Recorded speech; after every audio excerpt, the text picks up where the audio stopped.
Masalah-masalah disiplin di dinas-dinas juga sangat kecil persentasenya. Ada tapi tidak Ada tidak signifikan. ya pasti ada ya karena Ya, ASN juga manusia. gitu. Itu. Nggak bisa semua ya ini honorer ini mungkin ada kenal ini Iya, di bisa. nggak bisa ya. Dengan kemampuan daerah itulah kita ajukan berapa jumlah penerimaan P3K itu. Nah, terus ada intervensi lain? Banyak juga kita sebagai pegawai itu tidak tahu apa sih kekuatan saya ini.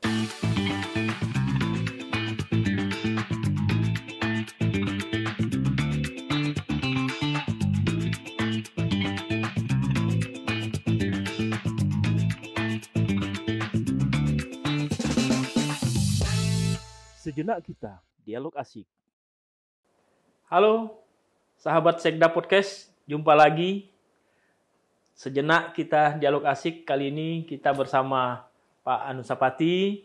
Beliau adalah seorang kepala Badan Pegawaian Sumber Daya Manusia di Kabupaten Kuburaya. Selamat sore, Pak Anusapati. Sore, Bang Yus. Gimana kabar? Sehat? Alhamdulillah sehat. Sehat ya. Tetap fresh ini ya. Udah sore juga ya. Sore, alhamdulillah. Rajin perawatan nampaknya. Awet muda ya.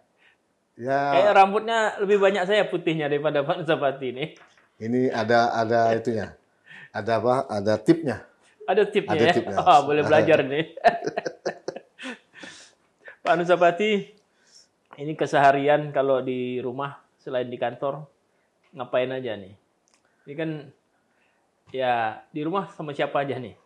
Ya di rumah alhamdulillah kebetulan sama anak, sama cucu. Sudah ada cucu juga. saya nih. Sudah ada cucu. Sudah cucu. Jadi keseharian ya ngasuh-ngasuh cucu lah di rumah nih. Iya. Nah, waktu-waktu senggang di rumah sedikit-sedikit juga bersih-bersih. Ya kan? Ya, agak ramai lah di rumah ya. Udah ada cucu ya. Alhamdulillah ada cucu. Udah bisa apa cucu nih? Cucu sudah lari-lari. Udah bisa pandai bermain. Nakal itu. Sudah bisa main lah. Iya. Jadi agak repot juga kita menjaganya. Oh gitu. Karena ya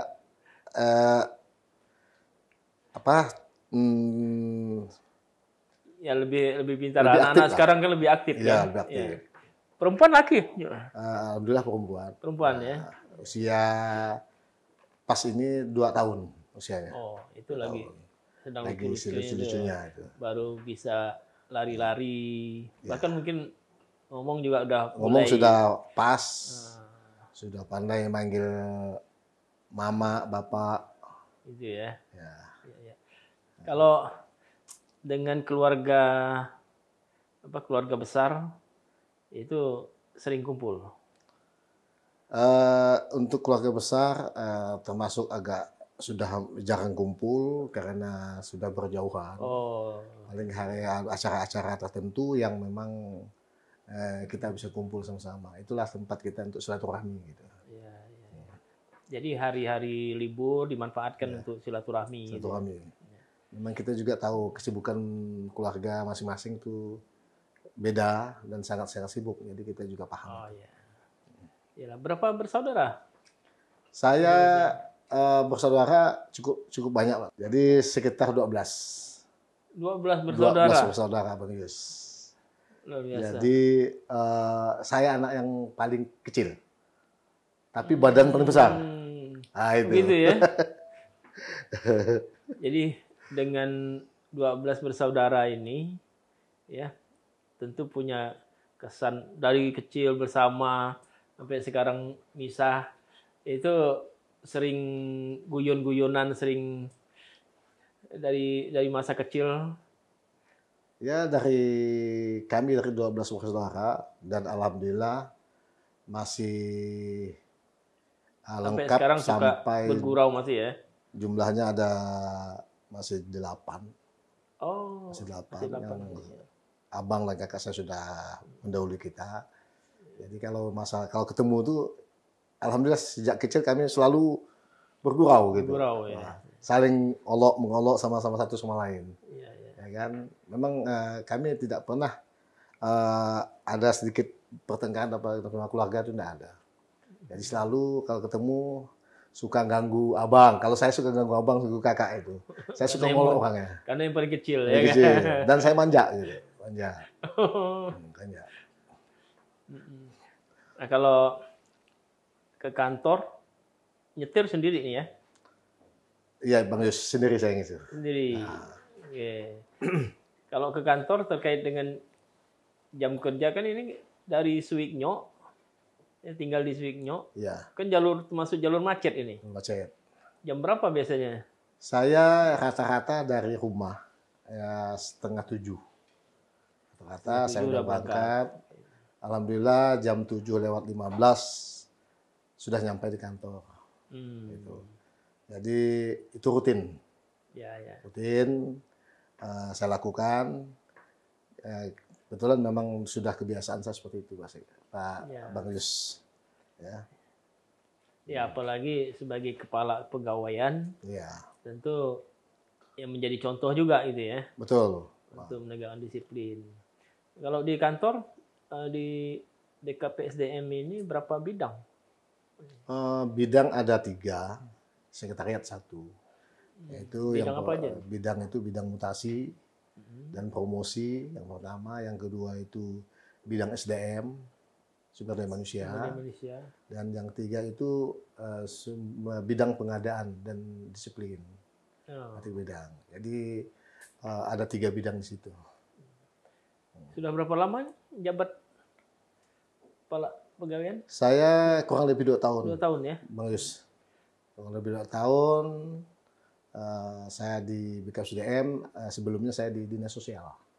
Oh, sebelum dinas Ya, di sosial. sosial. Sebelum di dinas sosial, dari awal Kuburaya terbentuk sudah di Kuburaya? Saya dari awal tubuh-tubuh sudah di Kuburaya, Sudah Kuburaya. dan saya pertama kali di bagian umum dulu. Oh, Dulu kan sempat di bagian umum, sempat juga dipindah lagi di kearsipan dan perpustakaan. Langsung dimutasikan lagi di pendidikan. Banyak pindah-pindah saya, Bang. Pindah-pindah saya ini. Jadi sudah banyak tempat saya pindah. Sudah banyak pengalaman ya. Alhamdulillah. Dari sekian banyak tempat itu, yang paling berkesan di mana? Di dinas mana? Yang paling berkesan selama ini di dinas sosial. Dinas sosial. Dinas sosial. Kenapa? Kesannya gimana tuh? Kesannya saya merasakan kehadiran saya di situ bermanfaat gitu. Oh, Karena banyak teman-teman kita, warga kita yang perlu bantuan pelayanan kepada kita yang memang sangat-sangat urgen. Artinya membutuhkan bantuan-bantuan pelayanan ya kepada masyarakat yang memang membutuhkan itu. di Kuburaya banyak masalah sosial itu ya. Di Kuburaya banyak masalah sosial. Masalah apa yang dominan itu biasanya? Masalah ODGJ salah satunya. ODGJ. Ya, masalah Itu warga Kuburaya sendiri atau kan Kuburaya ini kan sasaran dari urbanisasi penduduk katanya. Karena kita di Dinas Sosial Kabupaten Kuburaya, kita hanya menangani yang di Kuburaya saja. Namun kalau ada masyarakat di luar Kuburaya, warga orang lain, tetap kita kembalikan ke tempat asal. Oh, ada juga warga lain ditemukan ODGJ-nya di Kuburaya. Kuburaya. Tapi kalau ditemukan seperti itu, dikembalikan ke daerah asalnya. Apalagi masalah? Masalah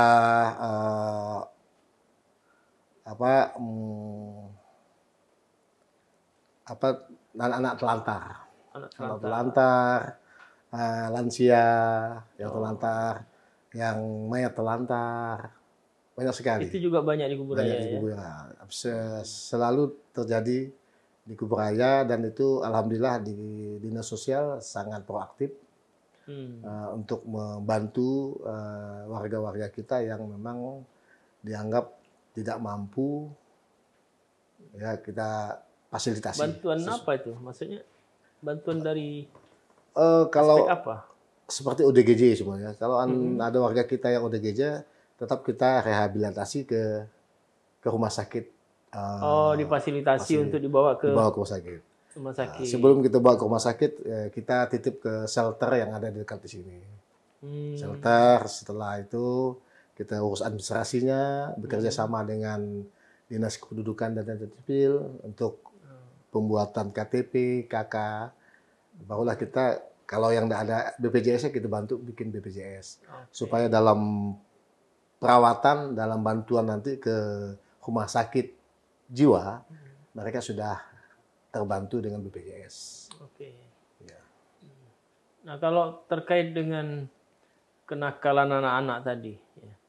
Ini kan kalau cerita anak-anak ini yang di era sekarang ini kan banyak sekali pengaruhnya, dipengaruhi oleh berbagai macam ya. Apalagi di era digitalisasi, keterbukaan informasi ini kan. Nah, ini di Dinas Sosial sendiri ada treatment khusus untuk itu. Kalau untuk kalau di sosial dia hanya melaksanakan tugasnya adalah yang 26 item itu. 26 Ya, SPM itu ya. SPM yang mungkin yang tadinya di situ termasuklah anak terlantar, gelandangan dan sebagainya, itu banyak sekali. Memang di UDGJ tidak masuk dari 26 itu. Tidak masuk, tapi tetap kita tangani dan itu tugas kita juga di situ. Iya. Jadi seperti anak-anak telantar ya kita bina dan kita titipkan gitu lah. Karena itu yang dapat kita lakukan di Dinas Sosial. Banyak sih yang lain-lain Pak Sekda, urusan-urusan bantuan-bantuan sosial juga kita lakukan, yang bantuan-bantuan dari pusat itu kita fasilitasi dalam penyalurannya. Kalau program Pemda sendiri ada ya? Kan Pak Bupati ini inovasinya banyak nih. Terkait dengan ini bantuan-bantuan panti juga ada, ya, dan bantuan-bantuan bencana itu program yang memang itu melekat di Dinas Sosial, karena Kuburaya ini kan rentan dengan bencana. Ya, banyak jenis bencana ya, ada bencana, banjir, ada kebakaran. Nah, jadi Dinas Sosial bekerja sama dengan BPBD dan instansi lain juga harus berjibaku ke situ, bantu warga kita sesuai dengan kemampuan kita juga. Jadi harus siap selalu. Harus siap selalu. Jadi artinya kalau memang ya boleh dikatakan kalau ada bencana 24 jam gitu, Bang. Iya. Bantuan-bantuan terhadap masyarakat miskin itu juga di sini. Kan itu ada bantuan Kementerian Sosial. Dari Kementerian Sosial, Berarti ngelinknya ke Dinas Sosial. Dinas Sosial. Bantuan-bantuan apa program PKH segala macam, PKH, ada BLT segala macam ada ya. Ada bantuan-bantuan PKH yang kita salurkan lewat bank itu. Iya. Jadi kita hanya memfasilitasi bantuan-bantuan itu yang akan disampaikan ke penerima. Ini yang di sosial. Saya sekarang di BKSDM. Ya. Dan itu berdasarkan pengamatan Pak Anusapati, dengan adanya bantuan-bantuan seperti itu, program dari Pemda, itu ada pengaruhnya secara signifikan untuk masyarakat yang tidak mampu tadi. Itu sangat besar pengaruhnya pada mereka. Pengaruh ya. Mereka merasa terbantu. Iya. Karena yang kita bantu itu memang tidak mampu dari segi finansial dan sebagainya, itu memang sangat membutuhkan. Memang tidak berdaya ya. Tidak berdaya. Seberapa besar ini kontribusinya terkait dengan pengentasan kemiskinan Kuburaya? Kan Kuburaya ini dalam berapa tahun terakhir ini, 2-3 tahun terakhir ini kan angka kemiskinan terendah se Kalimantan Barat ya. Ini suatu prestasi yang luar biasa nih. Sebagai daerah baru, Kuburaya bisa menekan angka kemiskinan menjadi yang terendah se Kalimantan Barat ya. Bahkan kemarin mendapatkan apresiasi dana insentif terkait dengan penurunan angka kemiskinan ekstrim itu ya. Nah, terkait dengan program-program tadi seberapa besar pengaruhnya, signifikannya untuk pengentasan kemiskinan tadi? Ada penolakan dari itu pihak-pihak mungkin yang ya menjadi tantangan di lapangan? Ya, alhamdulillah selama saya di sosial, 2 tahun yang lalu gitu ya, sama Sandu Sosial, bahwa bantuan-bantuan itu sangat-sangat membantu, dan peningkatan jumlah kemiskinan pun menurun itu sangat membantu karena mereka jadi berdaya jadi jadinya berdaya ya. karena mereka diberi bantuan berupa uang atau berupa barang yang memang dimanfaatkan mereka itu. Seleksi masyarakat untuk penerima bantuan itu dari bawah atau dari dinas sosial aja sendiri yang menentukan? Ini seleksi awal memang kemarin dari bawah. Dari bawah ya, dari pemerintah desa ya, dari kita mendapatkan data itu dari awalnya dari pusat gitu, baru disebarkan ke desa-desa, kita verifikasi masing-masing. Oh, nah, itulah baru kita ajukan lagi ke pusat. Gitu. Mekanismenya ya. Ya. Lalu nanti bantuan dari pusat. Oke. Terkait dengan masalah sosial lainnya, selain masalah kemiskinan segala macam tadi ya, kan dinamika Kuburaya ini luar biasa nih. Sebagai daerah hinterland ibu kota, ya kan, gerbangnya keluar masuk Kalimantan Barat, ini kan di Kuburaya. Tentu banyak sekali pengaruh dari luar. Nah, di dinas sosial ada mengantisipasi itu, termasuk tadi yang ada kiriman ODGJ dari luar yang masuk ke Kuburaya misalnya, atau anak-anak terlantar, bahkan mungkin anak-anak pang. Kemarin saya dengar ada anak-anak pang, bahkan beberapa di antaranya penyandu narkoba juga. Kalau untuk saat ini, karena saya belum lagi di sana Bang, jadi saya udah fokus di kepegawaian ya. Iya. Jadi artinya untuk yang sekarang saya juga belum mengetahui hal itu. Tapi enggak, waktu dulu ada treatment untuk mengatasi semakin banyak, apa mungkin koordinasi dengan dinas sosial provinsi atau di kabupaten kota lain? Ya, kita selalu berkomunikasi dengan kabupaten kota dan provinsi dalam memecahkan masalah itu. Ya kan, seperti provinsi, karena bagaimanapun landing sektor yang paling tinggi adalah provinsi. Jadi apabila ada masalah sosial yang kita dapatkan dari kabupaten lain, kita harus laporkan ke provinsi. Jadi supaya provinsi bisa mengambil tindakan, mau diapakan yang bersangkutan masalah itu, apakah langsung dikembalikan ke tempat asal atau ditampung dulu di provinsi. Artinya di samping Pemkab Kuburaya sendiri, dari pemerintah lainnya juga ikut berkoordinasi lah untuk mengatasi hal yang sama nih ya. Itu yang paling selama ini paling berkesan yang saya dapat rasakan, karena ini terkait langsung mengatasi permasalahan masyarakat ya. Ini yang paling berkesan bagi Pak Anusapati ya, selama berkeliling instansi di Kuburaya ini ya. Ya, betul. Nah, sekarang sudah lebih kurang 2 tahun ini sebagai kepala BKPSDM ya, menangani pegawai. Berapa jumlah pegawai di Kuburaya? Jumlah pegawai untuk PNS-nya ya sekitar 4.600. 4.600 PNS.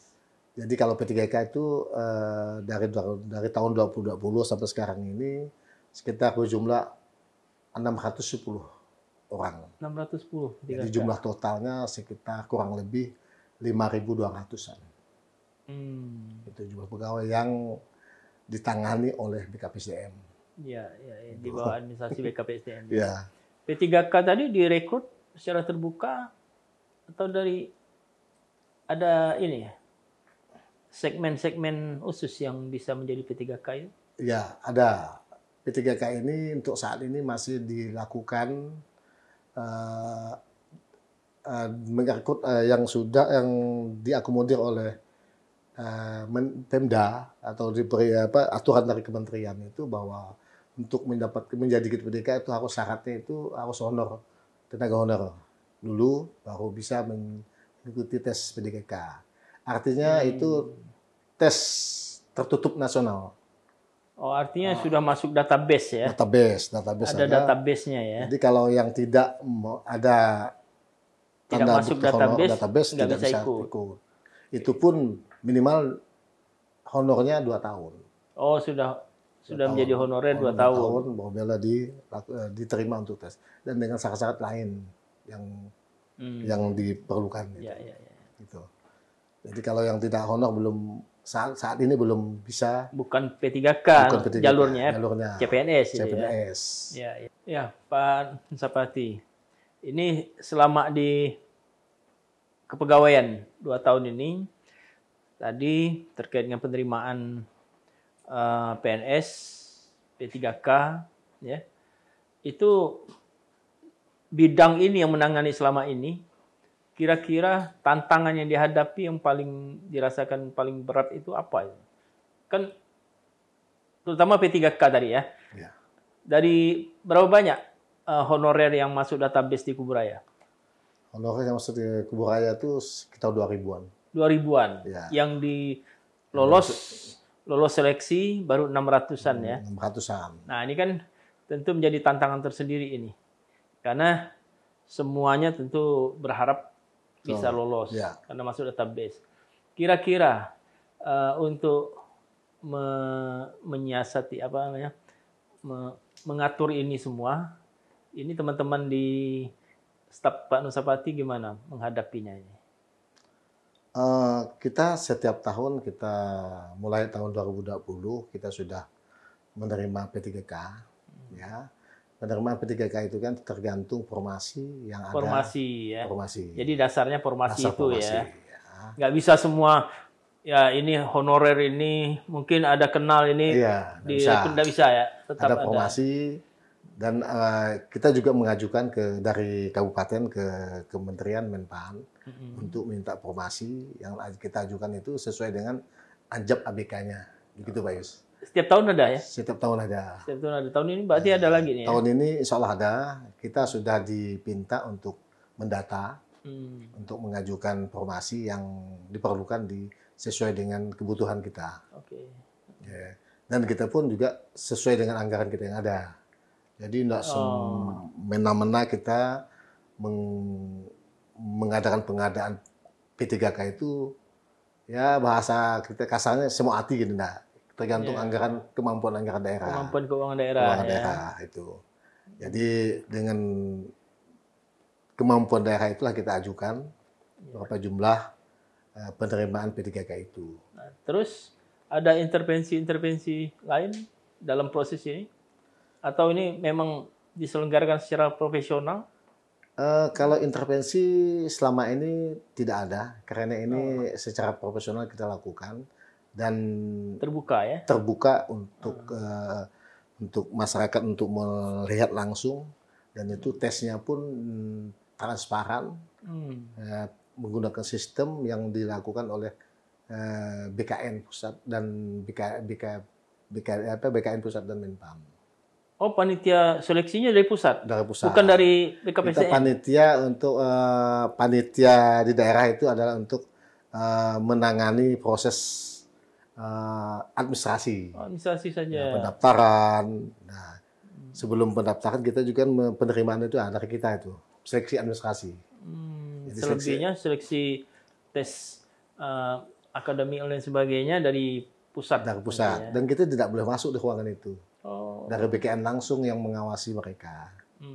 Jadi mereka langsung CAT ya, langsung muncul.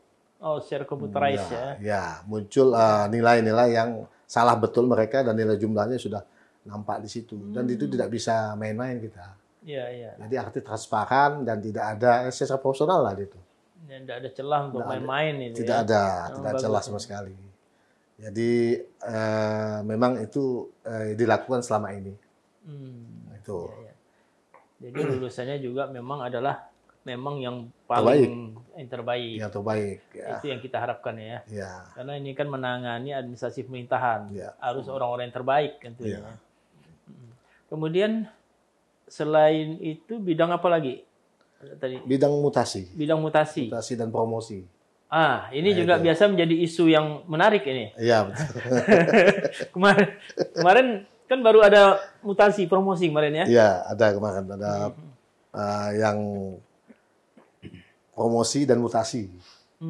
Ya kan? Ya, ada kalau eselon 2 itu promosi, ya, diadakan dengan open bidding. Open bidding, ya, seleksi terbuka. Nah, dan ada juga yang promosi dan eselon 4 dan eselon 3. Oh. Ada juga yang mutasi. Gitu. Ini prosesnya masih manual atau sudah dengan sistem merit system atau gimana kalau untuk promosi mutasi ini? Kalau eselon 2 tadi kan open bidding. Open bidding. Kalau yang 3-4-nya? Kalau 3-4 itu kita melihat yang lebih nilai agak tinggi kita ajukan. Dan dengan ada kita ada database-nya ya. Ada database dan asesmen yang kita lakukan sebelumnya. Ya, kita tunjukkan data itu kepada Bapak Cakatnya tadi. Nah, itu. Oh, jadi ada asesmen juga.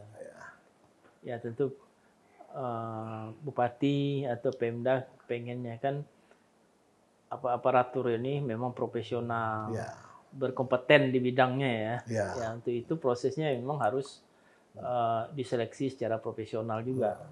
Ya benar. Kemudian dalam itu setelah penempatan udah lepas dari BKPSDM, tidak ada keterlibatan pembinaannya diserahkan ke masing-masing.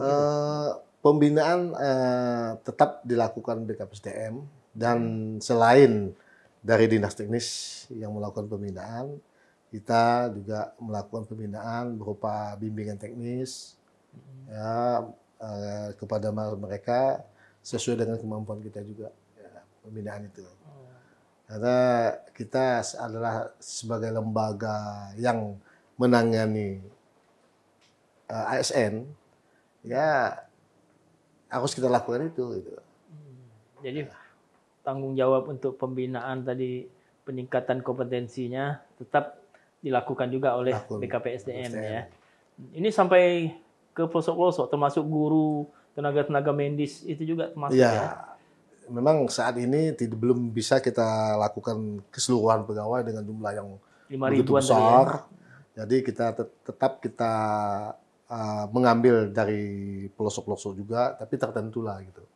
Kita ambil sampel-sampel bertahap, karena kita juga kemampuan kita juga tidak sampai ke 5 ribuan lebih itu. Jadi karena untuk peningkatan sumber daya manusia ini kan bukan harus di BKPSDM saja. Mereka mandiri juga boleh. Ya, mandiri dan dari dinas teknisnya juga melakukan itu gitu. Sekarang lagi tren juga ini pola pembinaan, peningkatan kompetensi ini dengan sistem corporate university ini. Di beberapa daerah sudah menerapkan. Kuburaya sendiri gimana? Kuburaya sudah kita lakukan, yaitu perbubnya sudah kita. Sudah dipayungi dengan aturan ya? Aturan sudah ada, perbubnya. Jadi kita sudah sosialisasi dengan beberapa SKPD, ya seluruh SKPD sudah kita sosialisasi untuk melakukan corporate university itu dalam pembinaan pegawai. Mengapa? Karena di situ untuk meningkatkan sumber daya manusia yang ada di dalam lebih efektif gitu, lebih efektif dan sangat mudah gitu, dan tidak memakan biaya terlalu besar gitu. Itu sangat mendukung. Jadi ada coachingnya di situ, jadi mentoringnya, jadi teman sejawatnya tadi itu ya.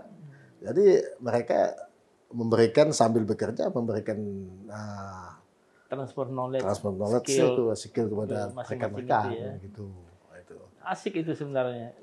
Ya beberapa SKPD sudah melakukan itu. Sudah ya. Sudah melakukan itu, teman-teman kita ada SKPD sudah melakukan. Tapi tetap masih kita lakukan secara klasikal masih. Untuk pembinaan, pendidikan SDM itu masih kita lakukan juga. Gitu. Nah, kemudian ini, kalau saya melihat lebih menarik nih dinamikanya, ini di bidang yang menangani disiplin pegawai ini.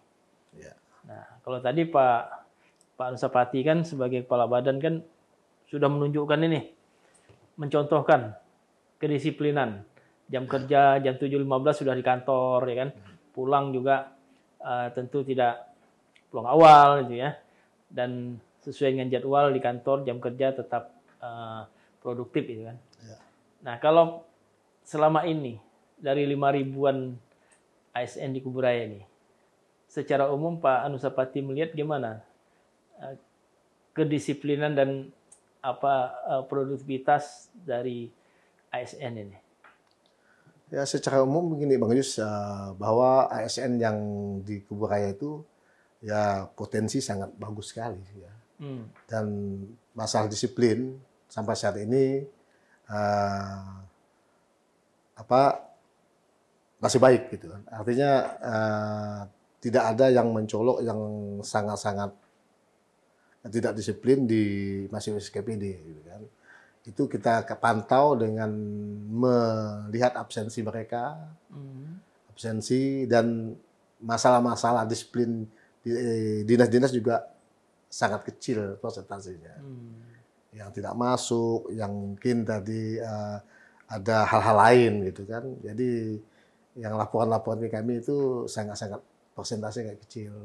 Ada ya, tapi tidak. Ada tidak signifikan. Ya pasti ya. Ada ya karena. Ya. ASN juga. Manusia gitu. Ini. Ya, terhadap upaya-upaya penegakan disiplin, motivasi kinerja tadi, itu intervensi treatment yang dilakukan apa? Selama ini dari Pemda, baik itu yang bersifat mungkin ada reward atas yang prestasi ataupun sebaliknya ada punishment bagi mereka. Ya itu ada Mas. Rewardnya itu ya salah satunya kita mungkin dia itu kesejahteraan itu sudah TPP dan sebagainya itu TPP, kan ya. Salah satu itu kan reward. TPP itu reward mereka. itu ya. Iya, daripada mereka. Bukan seperti gaji itu ya. Bukan. Jadi artinya reward, ya. Mereka begitu mendapatkan kinerja yang baik, mereka lebih tinggi rewardnya. Dan ada lagi bermacam-macam ya, seperti kenaik pangkat, berkala itu kan bukan hak. Itu juga reward. Itu penghargaan. Ya. Penghargaan. Ya itu, ya. Jadi itu salah satu. Ada kriterianya untuk mendapatkan itu ya. Ya. Jadi bukan berarti sekian bulan, sekian tahun sudah naik, tapi ada penilaian-penilaian lain yang di syarat-syarat lain. Jadi itulah salah satu reward-reward yang kita berikan. Namun ada juga yang mendapat sanksi kalau memang sesuai dengan PP 94 itu kita sanksi. Nah, kalau memang ada pegawai ASN yang memang melakukan pelanggaran disiplin. Pelanggaran disiplin. Ya. Sering itu? Banyak di Kuburaya? Ada ya. Ada, itu pasti ada. Tadi kan saya bilang kita ini bukan manusia. Ya. Ada. Namun, ada, ya. Kita juga ada mekanismenya, Bang Yus. Jadi tidak semuanya dari BKWSDM yang nangani itu.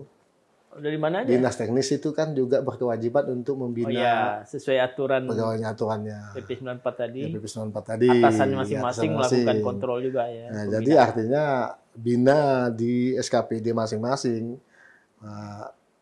Kecuali nanti sudah ada yang berlebihan daripada itu mungkin juga masuk ke kita.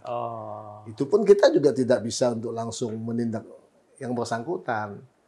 Kita bentuk tim dan sebagainya. Yang memutuskan juga tim. Tim pun sifatnya rekomendasi. Dilakukan penyelidikan juga. Penyelidikan di BAP lah gitu ya. BAP gitu kan. Jadi tidak sekonyong-konyong kita dijatuhi hukuman. Ya kalau memang di dinasnya bisa masih dibina ya. Ya lakukan pembinaan gitu kan. Jadi panjang prosesnya. Panjang ya. Ya panjang prosesnya. Tapi bukan berarti tidak ada yang diproses kalau memang salah ya. Salah pasti diproses. Karena juga sudah ada yang kita lakukan itu. Sampai apa? Ya hukuman penurunan pangkat, berkala, teguran lisan. Itu ada sampai pemberhentian? Belum ada ya? Itu selama saya ini belum ada nih. Selama 2 tahun ini belum ada sampai pemberhentian. Ya. Tapi kalau sanksi yang tadi sesuai dengan tingkatan itu ada ya? Ada tingkatan itu. Ya. Setelah disanksi itu ada perubahan di pegawai itu? Atau malah makin menjadi-jadi masalahnya? Alhamdulillah karena ada sanksi itu kan jadi membuat mereka efek jerah. Oh, berarti model punishment seperti ini masih efektif juga ya untuk karena banyak sekali disiplin yang mendapatkan sanksi itu banyak. Kita juga sudah tahun lalu kita sudah juga periksa urin pegawai. Nah, itu melihat apakah pegawai itu menggunakan ada ditemukan. Ya, alhamdulillah sampai saat ini belum ditemukan. Namun ada yang ditemukan karena tepatnya begitu dicek ulang ternyata ada konsumsi obat yang lain. Gitu. Obat apa nih? Obat terlarang? Obat untuk penyembuhan penyakit. Gitu. Obat yang mengandung karena dia berobat itu ya, mungkin dari dokter atau itu. Bukan obat terlarang berarti itu. Ya.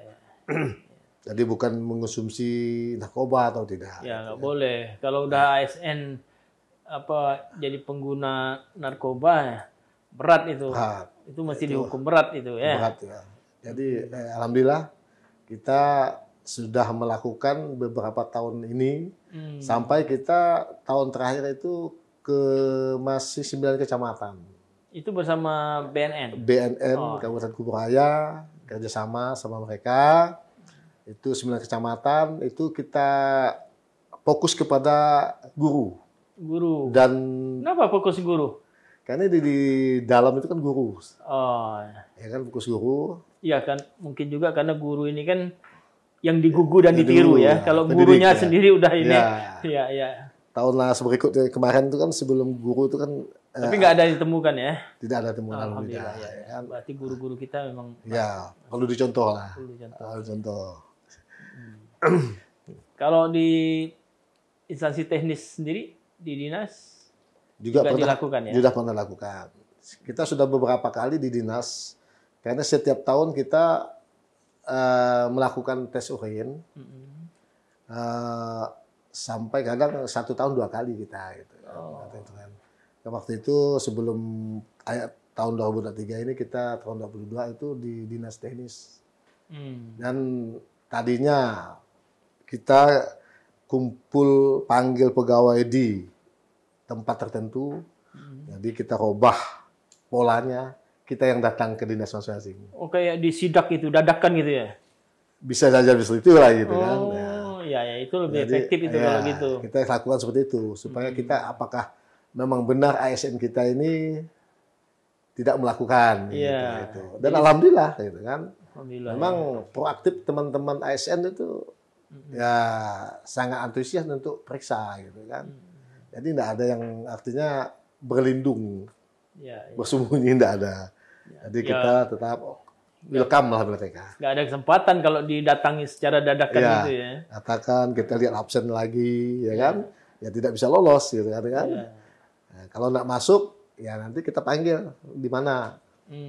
Gitu kan, ada sakit. Itu yang dilakukan selama ini dari BSDN di bidang pengadaan dan disiplin itu. Pengadaan disiplin. Ya, Pak Nusapati, bidang lainnya kalau kesejahteraan ASN itu menjadi atensi juga dari BKPSDM. Ya, kesejahteraan kan kita ya menyadari ya ASN ini juga kan terutama ASN baru gitu ya. Baru mulai itu biasanya banyak kebutuhan-kebutuhan dia ya. Sehingga terkadang meminjam sehingga kesehariannya jadi berkurang itu. Sehingga mengurangi kesejahteraannya. Ini juga menjadi atensi, menjadi perhatian dari BKPSDM dalam rangka pembinaan. Kalau untuk pegawai yang seperti itu kita belum sampai ke sana. Belum sampai ke sana. Jadi itu masih dinas teknis tadi itu. Jadi didapatkan secara formal tadi ya. Kalau dia prestasi kinerja bagus, TPP tadi dari situ ya. Kalau kesejahteraan lainnya secara khusus tidak ada ya? Tidak ada. Kita hanya pembinaan pegawai saja. Kalau pembinaan secara moral rohani itu juga menjadi atensi. Kita pembinaan pegawai itu kalau untuk rohani tidak termasuk ke sana. Kita hanya peningkatan sumber daya manusia untuk peningkatan pegawai itu. Untuk kinerjanya. Ya, kinerja pegawai. Ya, sesuai dengan kemampuan dan disiplin ilmu masing-masing mereka. Gitu. Ya. Padahal boleh dipikirkan juga itu nanti ya.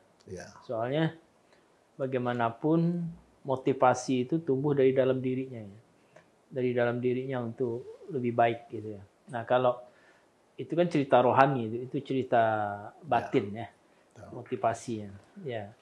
Ya, saya rasa teori-teori terbaru belakangan untuk pembinaan sumber daya manusia itu juga ditumbuhkan dari dalam ya. Nah, memang kami sudah mengadakan itu juga, Pak. Sebenarnya Bang Yus. Ya, kalau memang untuk seperti pembinaan pegawai dengan melibatkan psikolog tadi. Nah itu. Ya. Kita ingin tahu. Itu salah satunya itu. Salah satu. Kita juga pernah mengadakan pelatihan manajemen stres untuk pegawai. Jadi tidak semua pegawai desa itu karena kemampuan juga kita terbatas. Waktu itu pernah kita lakukan yaitu eselon 3, eselon 2 kita lakukan manajemen, dan eselon 4 juga kita lakukan. Jadi untuk merefleksi mereka lagi. Karena kita tahu teman-teman pegawai saat ini, selama ini sudah cukup berat bebannya dalam bekerja. Coba kita press lagi, install ulang gitu kan. Nah, kita panggil kerjasama dengan psikolog untuk melakukan itu.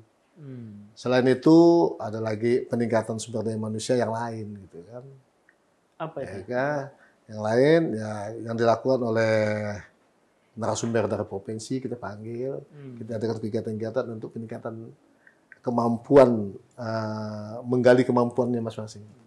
Itu seru itu kalau digali dari dalam itu bisa membangkitkan semangat, bahkan membuat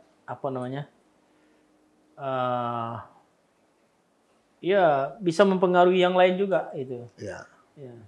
Nah, dari sekian banyak yang ditangani tadi ini, dari 3 bidang, 1 sekretariat tadi ini selama ini di lingkungan internal Pak Anusapati sendiri di dalam memanage bawahan ini, gimana kendala tantangan yang dihadapi? Dari segi jumlah staf mencukupi untuk menangani ini semua? Ini yang ditangani suku Buraya nih? Ya, dari segi staf kalau jumlah mungkin masih kurang ya. Tapi dari segi kemampuan teman-teman sudah profesional, kawan-kawan itu sudah bisa selama ini mengatasi permasalahan ini sudah selesai, cepat diselesaikan dengan baik. Karena kami di dalam tidak memandang bidang apa kerjasamanya di situ. Ada kegiatan bidang SDM dibantu oleh bidang mutasi, bidang disiplin, gotong royong itu, kepung bakul itu apa kata bupati kita tuh kepung bakul. Jadi bukan berarti antar SKPD, di dalam juga kepung bakul. Kepung bakul ambil tanggung jawab gitu ya. Memang saya perintahkan itu. Karena kalau kita berbicara tentang SDM yang di dalam itu, setiap bidang itu tidak banyak. Tidak akan cukup untuk melayani ASN yang sebenarnya ini dalam pelatihan dan sebagainya. Kita minta dukungan dari teman-teman dan mereka sangat welcome, no comment, tidak ada masalah, senang mereka gitu, saling membantu. Ya susah bersama, senang bersama. Gitu. Ini yang saya ciptakan di situ, tidak ada konflik di situ. Ya, dan baik apalagi yang honorer juga sama, kami perlakuan sama, tidak ada perbedaan antara ASN dengan honorer, perlakuan sama kami. Iya. Ya, itu. Nah, ini tidak gampang memanage, memimpin. Karena masing-masing orang ini kan karakternya beda-beda. Background-nya beda-beda, ya kan? Pak Anusapati sendiri bisa memanage, memimpin, memotivasi ini menjadi satu kekuatan yang bisa mengatasi kekurangan tadi ini luar biasa. Saya apresiasi ini Pak Nusapati. Ya. Dari yang dilakukan selama ini, ya, dengan kepemimpinan Pak Nusapati ini tadi ini, terkait dengan kinerja Pemda sendiri dari ASN yang ada, ini saya melihat cukup banyak prestasi-prestasi Kuburaya. Ya, dari inovasi-inovasi Pak Bupati juga luar biasa banyak di masing-masing sektor nih ya. Ini bisa tertangani sehingga diapresiasi oleh banyak pihak, mendapatkan award macam-macam ya. Nah, Pak Anusapati melihat ini pantas ini ASN ini mendapatkan apresiasi yang lebih atau sudah cukup ini untuk ukuran saat ini? Kita sesuai dengan kemampuan kita sudah pantas ya. Sudah pantasnya bisa mendapatkan reward yang apa yang diterima. Yang diterima saat ini. Nah, karena prestasi-prestasi ini tidak juga lepas dari SKPD masing-masing. Itu pembinaan semua pegawai. Oh iya, masing-masing sektor bergerak nih ya. Kepung bakul nih. Iya. Jadi saling membantu, saling mensupport antara OPD yang ada. Jadi artinya prestasi itu tidak kita langsung sendiri-sendiri saja, tetap ada pihak luar tuh yang mensupport, mendorong gitu. Ya mungkin dari BKSDM kita lakukan pembinaan pegawai, peningkatan sumber daya manusia dengan melalui BIMTEK dan sebagainya. Nah, itu kan salah satu untuk memotivasi, menambah ilmunya kepada mereka, sampailah di masing-masing OPD mereka terapkan di situ, gitu kan. Karena kita juga pernah mengadakan BIMTEK yaitu di SKPD yang kita lakukan di tempat tertentu untuk meningkatkan kemampuan, menggali kemampuan masing. Karena banyak juga kita sebagai pegawai itu tidak tahu apa sih kekuatan saya ini. Kita gali dengan memanggil narasumber yang dari luar. Nah, itu sebenarnya efektif gitu. Apa yang saya lakukan pada saat saya di tempat tugas saya. Kadang-kadang kan kita tidak mau pegawai datang ke kantor, apa yang mau saya kerjakan. Bingung ya. Nah, itu kita gali, oh ternyata banyak sekali yang harus dikerjakannya gitu. Ya kalau cerita kerja sebenarnya banyak itu ya. Banyak.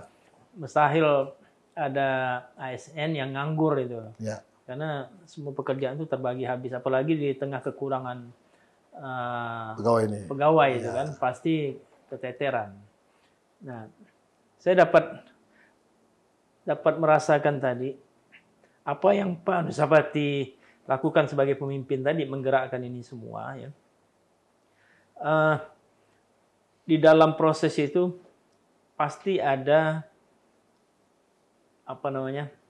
tantangan atau permasalahan yang mungkin pernah Pak Nusapati temukan, ya, sehingga sulit sekali untuk diselesaikan.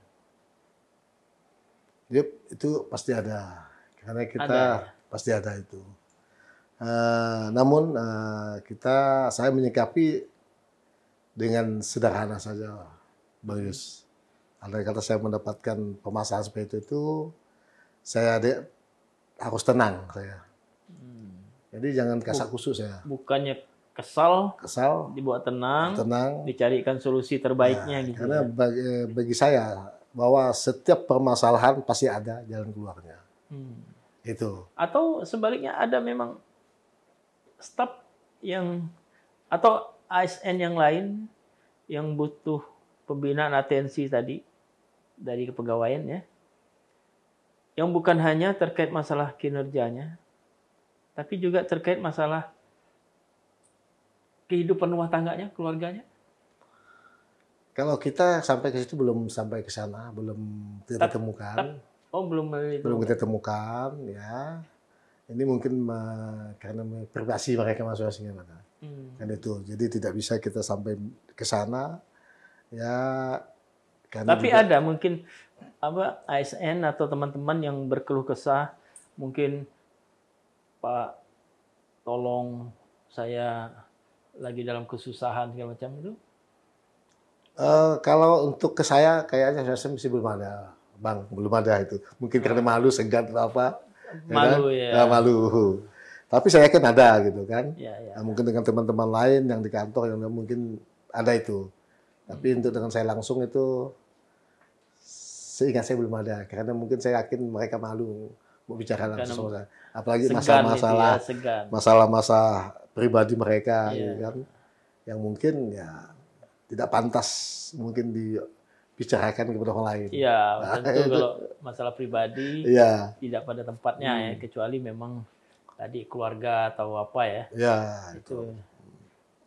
Tapi sebagai Pak Anusapati sebagai kepala yang membidangi kepegawaian ya, pegawaian, tentu sekali waktu pasti ada ASN yang memang membutuhkan atensi, pendampingan mungkin, nasihat karena adanya permasalahan pribadi di luar. Cuma karena tadi segan tidak bisa disampaikan. Kalau di keluarga sendiri, gimana? Tadi kan ramai nih, dari 18 saudara, ini 12 dari 12 yang masih ini ada 8.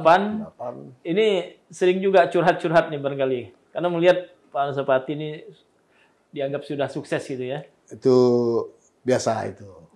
Biasa. Kami di keluarga alhamdulillah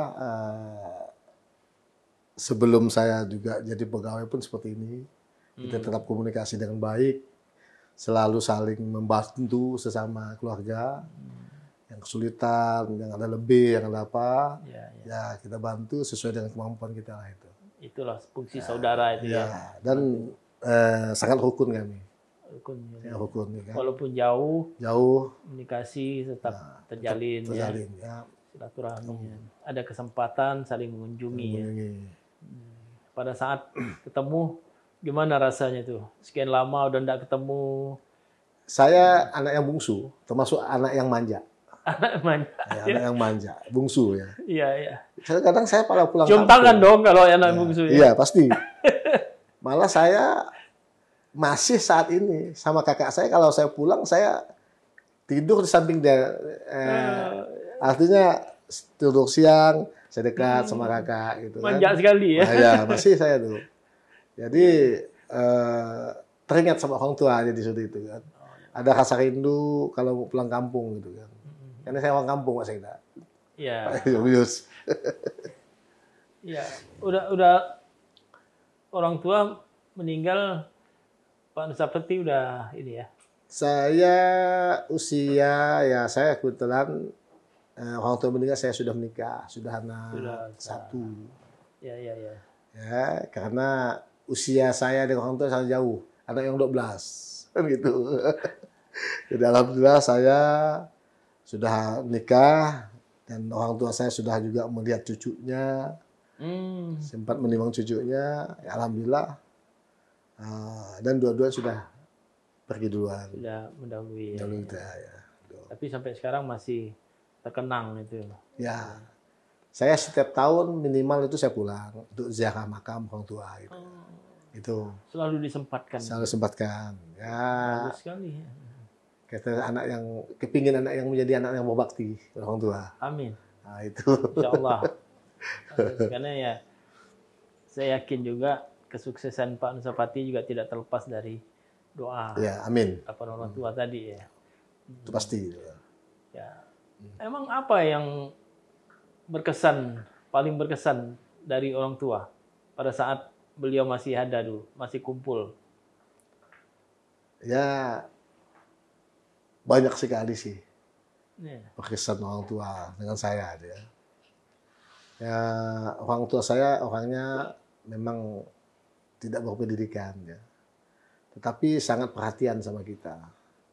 Dan ada bahasa-bahasa yang pernah sampai saat ini kami lakukan, kami ikuti. Saya juga merasakan kok orang tua saya, orang desa tidak punya pendidikan, kok memberikan nasihat anaknya itu kok sangat terkesan gitu kan. Sampai saat ini saya ingat betul kesan orang tua saya itu. Dan alhamdulillah saya lakukan gitu kan. Nah, itu. sampailah menjadi sukses seperti Ya. sekarang ya. Karena banyak hal-hal baik yang memang diberikan pada kita yang kita tidak menyadari sejak kecil, belum tahu. Udah dewasa gitu, oh ternyata orang tua saya memberikan pendidikan saya seperti ini. Gitu kan. Nah, itu yang membuat saya agak terkesan dan tidak bisa saya lupakan. Gitu. Dan sampai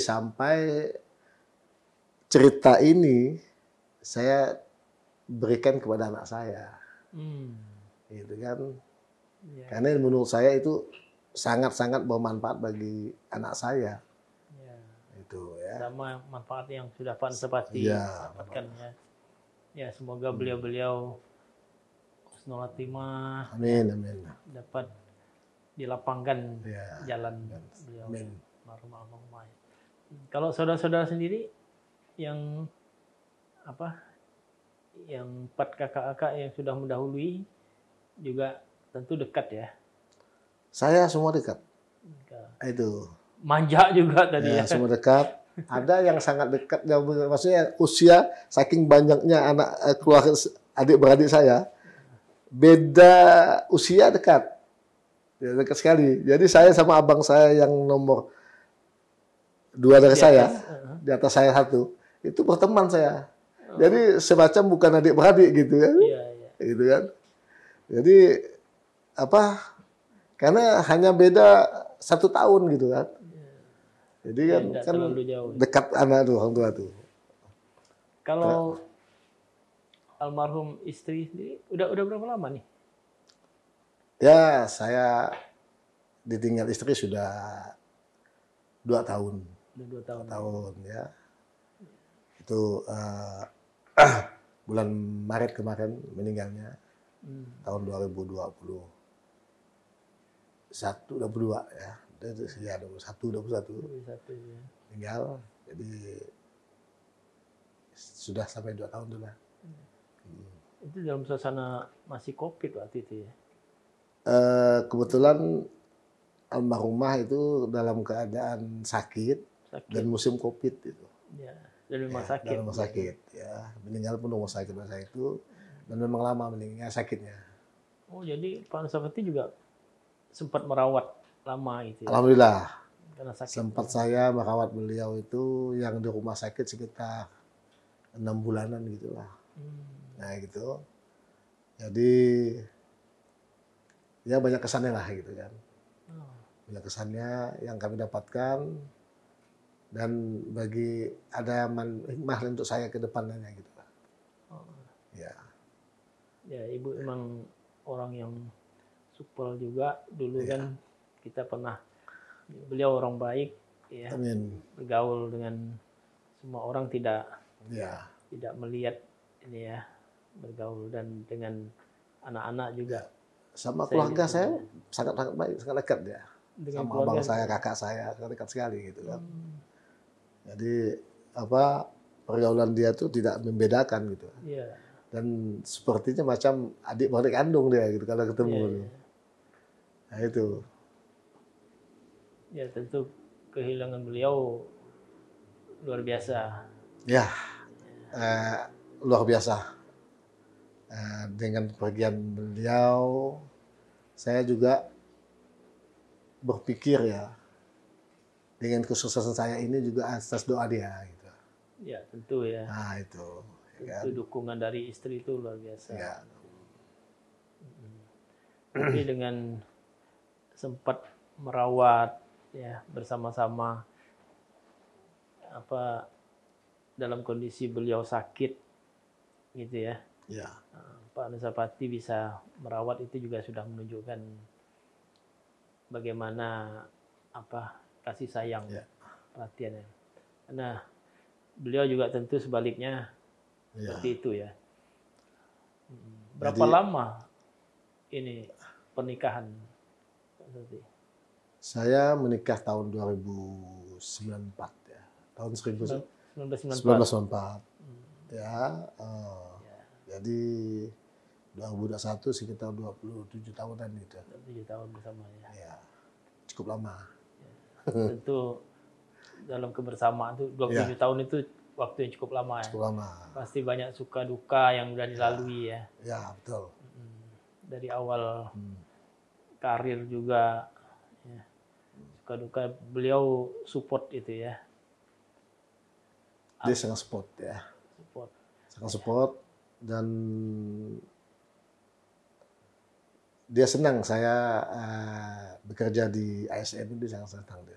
Kebetulan dia pun juga ASN juga gitu. ASN juga. Jadi sama-sama lah satu profesi gitu.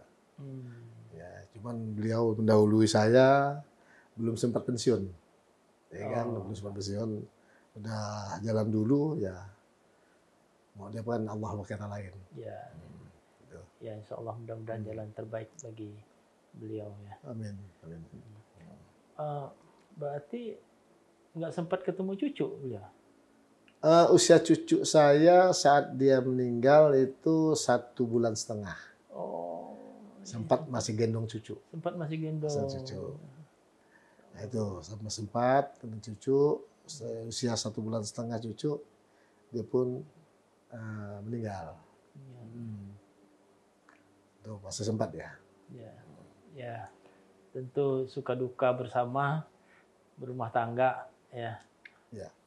27 tahun itu bukan waktu yang singkat memang ya. Ya pasti apalagi sama-sama ASN saling support. Ya. Mungkin saling berbagi pengalaman. Penghasilan kali ya. Penghasilan saling berbagi pasti itu.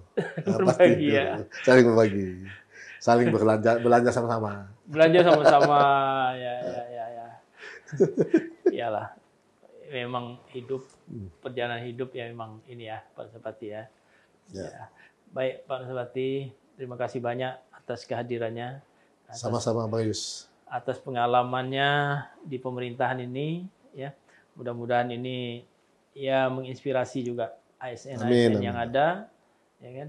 Mulai dari awal karir terbentuknya Kuburaya tadi ya. Bagaimana kiprah kepemimpinan Pak Nusapati menangani permasalahan sosial, banyak itu masalah sosial ya. Ada 26 item masalah sosial ya. Kemudian itu berhadapan langsung dengan masyarakat. Kemudian sekarang menangani ASN ya, 5.000 lebih ASN ini jumlahnya cukup besar. Dengan masing-masing tadi karakter, background, kompetensinya juga tentu tidak sama, ya kan? Perlu pembinaan, perlu perhatian, perlu kesabaran. Perlu kesabaran juga, ya. Ya, pasti saya yakin itu banyak yang curhat ke kepegawaian. Ya, karena banyak pegawai banyak keinginan. Banyak keinginan. Ya, siapapun pasti punya keinginan lebih baik ya. Berarti harus menanjak ya kan? Harus menanjak. Sesuai dengan sebuah Kuburaya nih. Iya. Harus menanjak. Ya. Saya apresiasi Kuburaya, Pak Bupati juga inovasinya cukup banyak dan capaian Kuburaya cukup baik. Tentu ini tidak terlepas dari peran seluruh ASN. Ya. IPM Kuburaya meningkat dari awal dulu ya, ranking keberapa, ke-8 ya. Sekalbar sekarang berada di ranking 4. Ya, IPM-nya meningkat terus, menanjak terus ya dari tahun ke tahun. Usia harapan hidup meningkat terus ya. Kemudian ekonomi, perekonomian Kuburaya bahkan 2-3 tahun terakhir ini pertumbuhan ekonomi Kuburaya tertinggi sekalbar ya. Angka kemiskinan menurun, bahkan yang terendah se-Kalimantan Barat dalam 2-3 tahun ini. Ini kan prestasi-prestasi yang ada di masyarakat yang tentunya buah dari kinerja ASN tadi. Ya. Selamat Pak Nusapati. Terima kasih sekali lagi. Baik, sahabat Sekda Podcast dimanapun berada, demikian tadi. Sampai ketemu di sesi lain yang lebih seru adanya. Salam.